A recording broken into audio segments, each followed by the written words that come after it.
Seja bem-vindo ao canal Brasil Sem Dono. Hoje você vai conhecer a história do barão que manteve todos afastados de seu porão por anos, até que um cheiro revelou um segredo sombrio que ninguém imaginava. Mistério, crueldade e vingança se cruzam nesta trama real do século XIX, onde o medo do poder absoluto escondeu verdades que o tempo não conseguiu apagar. Prepare-se para mergulhar em um Brasil antigo, cheio de histórias que a história oficial nunca contou. Ninguém na fazenda Santa Eulália ousava sequer olhar na direção da porta que levava ao porão da Casa Grande. A ordem havia sido dada pelo próprio barão Anselmo de Albuquerque, em tom que não admitia dúvidas. Quem descesse aquelas escadas seria castigado sem piedade. A proibição não era nova, já durava quase 4 anos, tempo suficiente para transformar curiosidade em medo e medo em superstição. O barão não era conhecido por excentricidades. Pelo contrário, era homem respeitado na região de Campos dos Goitacazes, dono de 3 engenhos produtivos, dezenas de escravizados e influência direta na política local. Sua palavra tinha peso de lei. Justamente por isso, a estranheza da ordem causava inquietação silenciosa entre os que viviam ali. O porão da Casa Grande sempre fora utilizado como depósito de mantimentos, barris de cachaça, ferramentas antigas e móveis quebrados. Antes da proibição, escravos domésticos desciam com frequência para buscar utensílios ou guardar suprimentos. Mas numa manhã de abril de 1865, tudo mudou. Sem explicações, o barão mandou lacrar a porta com uma tranca de ferro recém-forjada. Ele mesmo supervisionou o trabalho do ferreiro. Depois reuniu todos no pátio e anunciou que ninguém, sob hipótese alguma, pisaria ali novamente. Nem mesmo sua esposa, Dona Amélia, teve permissão para questionar. Com o passar dos meses, a ausência de movimentação no porão começou a chamar atenção. Baratas surgiam nos corredores da cozinha. Ratos passaram a circular com mais frequência à noite. O cheiro de mofo subia discretamente pelas frestas do assoalho, mas nada que justificasse comentários abertos. Naquela época, cheiros ruins faziam parte da rotina das fazendas. O que realmente alimentava os cochichos era o comportamento do barão. Anselmo passou a trancar-se no escritório por longas horas. Tornou-se mais irritadiço. Evitava visitas e dispensava jantares que antes promovia com orgulho. Dormia pouco. Criados diziam ouvir seus passos pesados cruzando os corredores de madrugada. Certa vez, a mucama Joana jurou ter visto o barão parado diante da porta do porão, imóvel, apenas olhando para a tranca como se escutasse algo do outro lado. Ela nunca contou isso em voz alta. Apenas comentou em sussurro com Benedito, o cocheiro, que respondeu fazendo o sinal da cruz. Na senzala, as teorias começaram a nascer. Alguns diziam que o barão escondia ouro ali. Outros acreditavam que guardava armas por medo de revoltas. Mas havia uma versão que circulava com mais força. Algo havia acontecido naquele porão. Algo que ninguém podia saber. E essa suspeita ganhou força porque, pouco antes da proibição, um fato estranho ocorrera na fazenda. Raimundo, um escravizado que trabalhava na carpintaria, havia desaparecido. Não fugira. Disso, todos tinham certeza. Raimundo tinha esposa e 2 filhos pequenos na senzala. Era homem tranquilo, habilidoso, querido pelos demais. Na noite anterior ao sumiço, fora visto pela última vez carregando tábuas para a Casa Grande a pedido do feitor. Nunca mais voltou. O barão declarou que Raimundo provavelmente havia fugido para o mato. Mandou organizar buscas superficiais apenas para cumprir protocolo. Depois, o assunto morreu oficialmente, mas não na memória dos que viviam ali. Porque naquela mesma semana, veio a ordem sobre o porão, coincidência demais para ser ignorada. Os anos passaram e o silêncio virou regra. Ninguém tocava no assunto, mas todos pensavam nele. O porão se transformou numa presença invisível que pesava sobre a rotina da fazenda. Até que, no verão de 1869, o calor chegou mais intenso do que de costume, e junto com ele veio o cheiro. O primeiro a notar que o cheiro não era comum foi Vicente, o escravizado responsável por limpar a varanda dos fundos. No início da manhã, enquanto jogava baldes de água no piso quente, sentiu um odor diferente subindo pelas frestas do assoalho. Não era mofo, nem resto de comida, nem bicho morto no mato. Era algo mais pesado, adocicado e ao mesmo tempo podre. Ele não comentou com ninguém. Mas no dia seguinte o cheiro estava mais forte, e no terceiro dia já não era possível ignorar. As cozinheiras começaram a reclamar que a comida estava pegando gosto ruim. Dona Amélia pediu que lavassem os panos de mesa 2 vezes, achando que o odor vinha da despensa. Mandou que limpassem os cantos da casa, que jogassem cal no quintal, que verificassem os ralos. Nada resolvia. O cheiro parecia vir de dentro da própria casa. À tarde, enquanto o barão descansava no escritório, a mucama Joana teve coragem de comentar com Dona Amélia que o odor parecia subir do chão da sala de jantar, exatamente acima da área onde ficava a porta do porão. Dona Amélia empalideceu. Ela não desceu, não tinha permissão, mas sabia exatamente o que havia ali embaixo. Naquela noite, durante o jantar, o barão mal tocou na comida. Suava excessivamente, mesmo com as janelas abertas. Em certo momento, levantou-se abruptamente da mesa e saiu sem dizer palavra. Foi direto até a porta do porão. Ficou parado ali por alguns segundos. Depois gritou chamando o feitor. Mandou buscar mais cal, mais madeira, mais tábuas. Disse que precisavam reforçar o assoalho. Ninguém entendeu.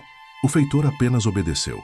Durante a madrugada, barulhos de marteladas ecoaram pela casa grande. No dia seguinte, o cheiro estava ainda pior. Agora já chegava até a varanda da frente. Visitantes começaram a perceber. Um comerciante que viera negociar açúcar comentou discretamente que havia algo estranho no ar. O padre da freguesia, que fora convidado para almoçar, pediu licença mais cedo do que o habitual, visivelmente incomodado. O barão começou a perder o controle. Passou a gritar com os escravizados por qualquer motivo. Proibiu que as janelas do corredor lateral fossem abertas. Mandou queimar ervas aromáticas dentro da casa. Espalhou vinagre pelos cantos. Nada adiantava. O cheiro parecia vivo, como se estivesse tentando sair. Na senzala, o medo virou certeza. Aquilo vinha do porão. E pela primeira vez em 4 anos, a curiosidade venceu o pavor. Benedito, o cocheiro, comentou em voz baixa que talvez fosse a alma de Raimundo pedindo para ser encontrada. Joana respondeu que a alma não cheira daquele jeito. Aquilo era coisa do corpo esquecido. A tensão aumentou quando Dona Amélia, já sem suportar a situação, confrontou o marido. Perguntou diretamente o que havia no porão. O barão não respondeu. Apenas olhou para ela com um cansaço que misturava culpa e desespero. Foi a primeira vez que ela viu medo nos olhos dele. Naquela noite, ele não dormiu. Caminhou pela casa até de madrugada e, ao amanhecer, tomou uma decisão que mudaria tudo. Mandou chamar 2 homens de confiança da vila. Não eram trabalhadores da fazenda. Eram pedreiros acostumados a serviços discretos. Quando chegaram, o barão os levou até a porta do porão e ordenou que arrebentassem a tranca. Os escravizados observaram de longe, em silêncio absoluto. Ninguém respirava direito. A cada golpe de marreta, o cheiro se intensificava. Quando a porta finalmente cedeu, uma onda de ar pútrido invadiu o corredor com tanta força que um dos pedreiros precisou sair correndo para vomitar no quintal. O barão cobriu o rosto com um lenço. Mesmo assim, desceu primeiro.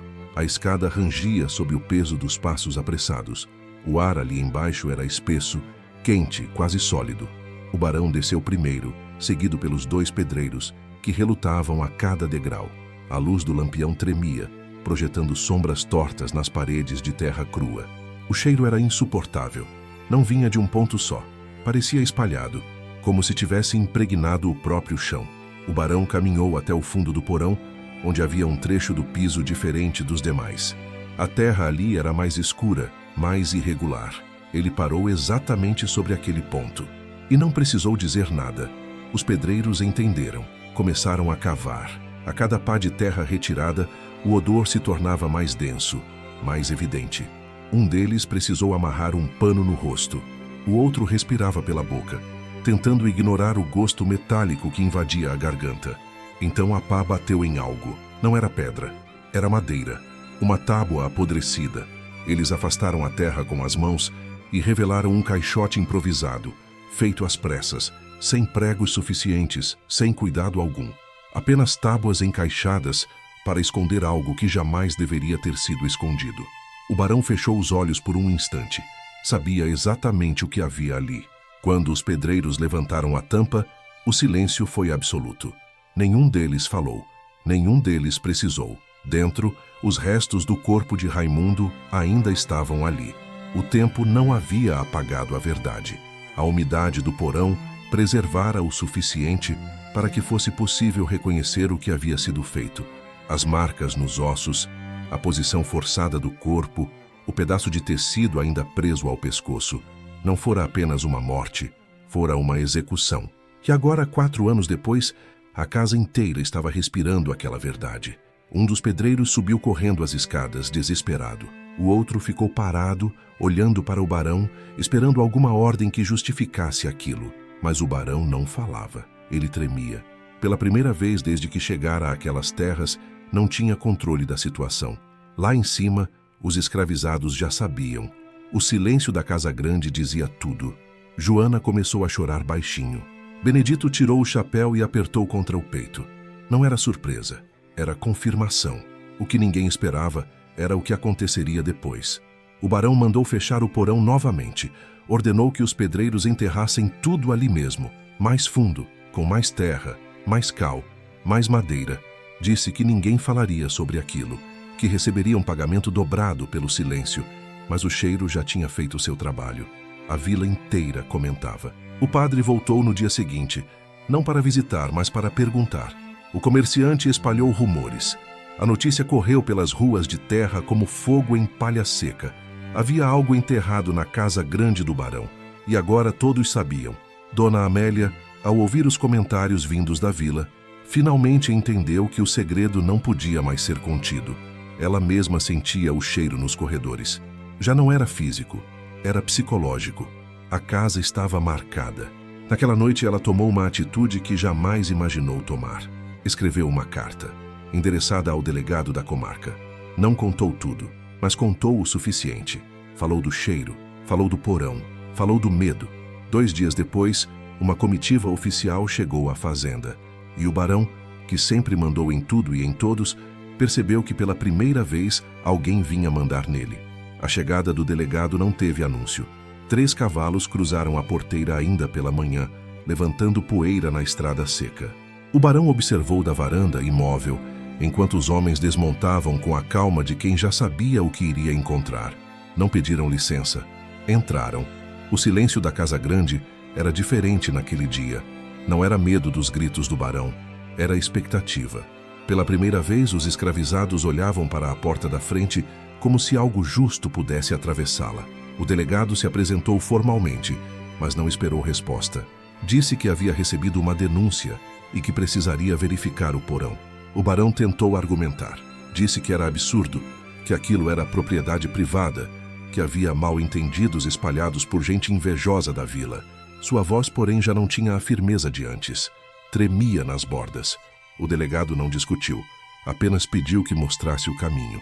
Dona Amélia observava de longe, pálida, segurando o corrimão da escada como se precisasse dele para não cair. Ela sabia que aquele momento encerrava 4 anos de silêncio.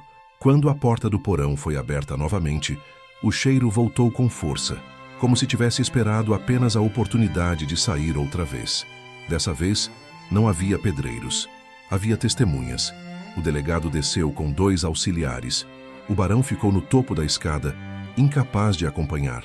O som das pás revirando a terra ecoava como marteladas em sua própria cabeça. Lá fora, ninguém falava. O feitor mantinha os olhos no chão. Joana segurava as mãos trêmulas de outra mucama. Benedito fixava o olhar na porta, sem piscar.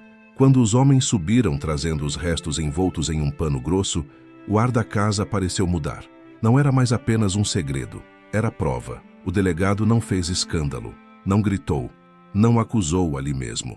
Apenas olhou para o barão com uma expressão que misturava reprovação e certeza. Perguntou há quanto tempo aquilo estava enterrado. O barão não respondeu. Perguntou quem era o homem. Silêncio. Então, algo inesperado aconteceu. Benedito deu um passo à frente e falou. Disse o nome. Raimundo. Disse quando ele desapareceu. Disse que todos sabiam e que ninguém nunca teve coragem de dizer. A voz dele não tremia. Tremiam os outros. O delegado anotou tudo. Pediu que mais alguém confirmasse. Joana confirmou. Depois outro. E mais outro. Em poucos minutos, o que era medo virou relato coletivo. A casa grande que por anos sustentou silêncio à base de terror, agora era preenchida por vozes. O barão tentava interromper, mas ninguém mais o ouvia. Ele já não era a autoridade ali. Era o acusado. Dona Amélia começou a chorar em silêncio. Não de surpresa, mas de alívio. Como se finalmente o peso que carregava nos ombros estivesse sendo retirado, ainda que ao custo da ruína completa do nome da família. O delegado informou que o barão precisaria acompanhá-los até a vila para prestar depoimento.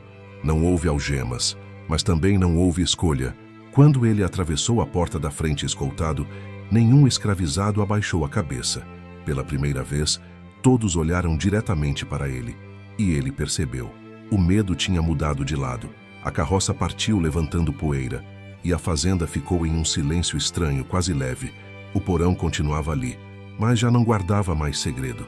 O caminho até a vila foi longo. O barão permanecia em silêncio, os olhos fixos no chão. A carroça balançava a cada pedra da estrada e, com cada solavanco, parecia que os anos de arrogância, crueldade e impunidade eram balanceados junto com o veículo. O delegado sereno não dizia uma palavra. Os auxiliares anotavam cada detalhe do comportamento do acusado. O barão sabia que aquela viagem marcaria o início do fim de sua história como senhor absoluto da fazenda e, provavelmente, de sua própria reputação. Ao chegar na vila, a multidão se formava naturalmente. A notícia do cheiro que denunciava o segredo havia se espalhado rapidamente, e todos vinham de curiosidade, medo e um certo senso de justiça. Crianças se escondiam atrás das saias das mães. Homens sussurravam entre si e mulheres limpavam as mãos suadas. A fama do barão que proibiu qualquer um de entrar no porão já não inspirava mais temor. Inspirava, sim, uma atenção silenciosa e julgadora. O delegado ordenou que o barão se apresentasse à autoridade da comarca para prestar depoimento formal. Enquanto esperavam, algumas pessoas começaram a se aproximar do porão, observando-o à distância. O cheiro ainda persistia, agora carregando a história inteira com ele. Alguns moradores apontavam discretamente para as marcas do trabalho das pás. Outros apenas balançavam a cabeça como se aquilo confirmasse o que sempre suspeitaram. Dentro do cartório da comarca, o barão finalmente falou. Tentou justificar o que havia acontecido. Alegou medo, confusão e, de forma sutil, tentou jogar a culpa para os escravizados e para Raimundo, sugerindo que o homem havia cometido erros que resultaram em sua própria morte. Mas ninguém acreditou. Cada palavra era recebida com descrédito. Cada olhar dos oficiais e testemunhas carregava julgamento. Era impossível negar o que todos viram. Restos humanos escondidos, um segredo mantido por anos, o odor que denunciava a verdade e a narrativa coerente dos escravizados que confirmaram a história. O processo legal demorou semanas, mas a repercussão foi instantânea. A vila não esquecia. A notícia de que o barão, outrora intocável, estava agora à mercê da lei, correu para os arredores. Fazendas vizinhas observavam com cautela e curiosidade. Os escravizados da região aprenderam, pela primeira vez de forma concreta, que a justiça podia existir fora das mãos do Senhor absoluto. Raimundo, cujo corpo havia permanecido oculto no porão, agora tinha sua história registrada e lembrada, mesmo que tragicamente. Enquanto isso, na fazenda, a vida mudava de forma silenciosa. Dona Amélia, aliviada por ter revelado parte da verdade, começou a se aproximar dos escravizados de maneira diferente, ainda que discretamente. Joana e Benedito, agora testemunhas de um momento histórico, sentiam uma mistura de vingança, justiça e esperança. O porão, antissímbolo do medo e da crueldade, passou a representar também a memória de Raimundo e a prova de que segredos podiam ser desenterrados. O barão foi condenado a pagar multas elevadas e cumprir penas de prisão simbólicas, mas o impacto real foi social. O nome da família perdeu prestígio. A população passou a vigiar com atenção cada gesto do patriarca, e o poder absoluto que antes governava a fazenda desmoronou. Para os escravizados, foi uma lição histórica. Mesmo os segredos mais bem guardados e os medos mais profundos podiam ser revelados. A justiça, de forma lenta e indireta, sempre encontrava seu caminho. Nos anos que se seguiram, a fazenda tentou se recompor, mas o porão permaneceu como testemunha silenciosa da verdade. Nenhum alimento, nenhuma festa, nenhuma decisão importante aconteceu sem que o cheiro lembrasse a história. e os escravizados nunca mais olharam para o barão da mesma forma. Ele havia perdido o controle da narrativa e do medo que sustentava sua autoridade. O tempo passou e a vila continuou a contar a história do porão proibido. O relato passou de geração em geração. O barão envelheceu, isolado em sua própria arrogância, enquanto aqueles que outrora viveram sob seu domínio agora carregavam a lembrança da coragem silenciosa que denunciou o segredo. Raimundo, embora ausente fisicamente, tornou-se símbolo de resistência e memória histórica. O porão, finalmente, deixava de ser apenas um local de terror e transformava-se em lembrança do poder da verdade e da justiça, mesmo que tardia. A moral da história se consolidou. Não há segredo capaz de sobreviver ao tempo quando a verdade encontra seu caminho. O medo pode manter pessoas submissas, mas a memória e a coragem têm força própria.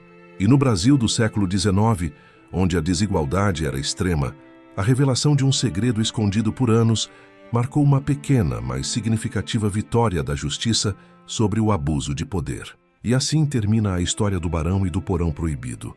Uma prova de que segredos escondidos pelo poder e pelo medo sempre acabam sendo revelados. A memória de Raimundo e a coragem silenciosa de quem ousou enfrentar a injustiça permanecem vivas, nos lembrando que a verdade encontra seu caminho. Obrigado por assistir.